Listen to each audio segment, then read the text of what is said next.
Welcome to Adrian's Corner and another episode of Gaming News. On today's show, we'll be discussing FromSoftware's much-hyped, soon-to-be-released game, Elden Ring, which is set to release on February 25th. The game is now one of the top wishlisted on the Steam platform, as the game developer seems to be gearing up for another brilliant entry into their Souls series. We'll talk about this, the pressure and the drama. And so, from Adrian's Corner, it's everything from software, and our episode starts now.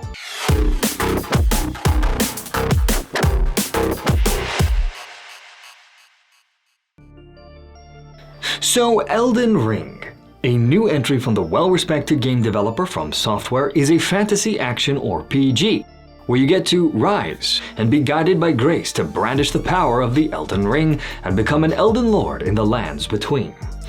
Now, this game is one of the most wishlisted titles on the Steam platform, surpassing Dying Light 2 with just under 300,000 as of the time of filming for this episode. The hype train is real here and is gaining momentum, as FromSoftware's reputation for creating stellar IPs that follow the Souls-like formula, such as Dark Souls 1 through 3, Demon's Souls, Bloodborne, and Sekiro, which have built upon each other, with the developer ever increasing the polish and excellence in their storytelling, gameplay, and of course, graphical execution. In fact, according to the creative director Miyazaki, the greatest competition was from one of their own. See, back in 2020, the launch of the PS5 saw a remake that FromSoftware created in their Souls-like RPG genre, Demon's Souls. Now, the original Demon's Souls back in 2009 was a mechanically groundbreaking role-playing game released on the PlayStation 3. And the remake back in 2020 stayed true to its form and improved on the original in almost every way. It was developed by Blue Point Games, who showed off their gorgeous remodeling. Every texture in Demon's Souls had been painstakingly repainted. Every original stilted animation replaced by 3 or 4 new ones, all of them remixed with more lifelike flourishes. The kingdom of Boletaria, imprisoned in a thick, colorless fog by an ancient evil, is practically oozing with detail. Graphical fidelity, high-resolution textures, mood-setting lighting, shadows, and of course the impressive weather effects made for a wonderfully beautiful, if not dark, game. As Miyazaki put it, I'm pretty sure our graphics creation staff felt that pressure more than anyone else. Graphical fidelity is not something that we put as a top priority. What we ask for on the graphics side depends on the systems and requirements of the game itself, and it takes less priority compared to the other elements of development. So this is always an area where I feel a little bit apologetic towards my graphical team because I know they work extremely hard. And this is true.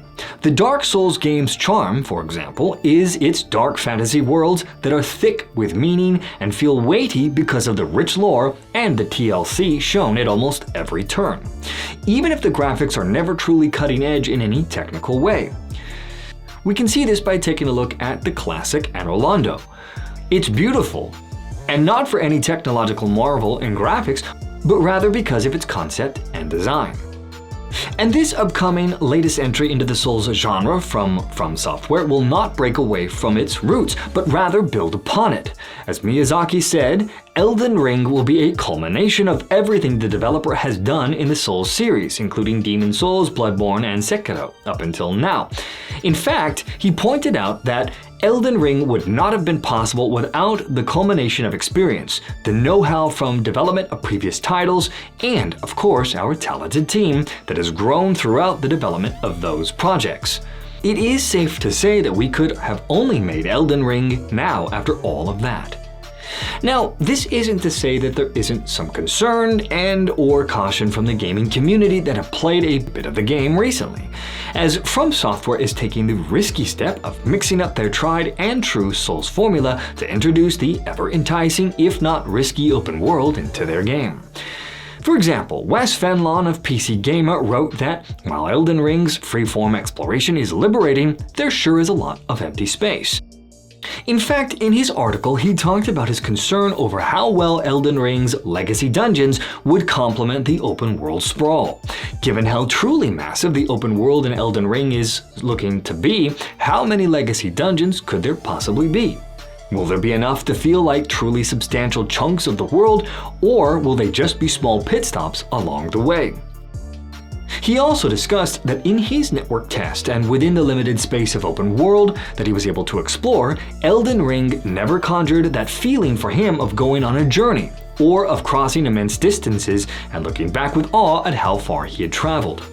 Another concern voiced in his article about whether the game, without puzzles or quests, like traditional open-world games do, such as Legend of Zelda Breath of the Wild, could keep the world as memorable as, say, Lordran of Dark Souls or Yharnam from Bloodborne.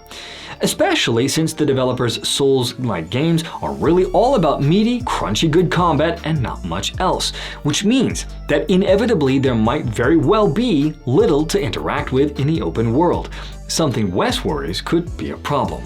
Now, unlike the aforementioned Dying Light 2, which has been rife with chaos in its development, from missing its original planned release date back in spring of 2020 to losing its lead writer, Paul Selinger, and let us not forget the gripes and complaints from both former and current employees at Techland, which of course is the developer behind Dying Light 2, who complained that the management style of its CEO, Powell, resembled that of the Eye of Sauron, with micromanagement that stripped the game of its coherent vision.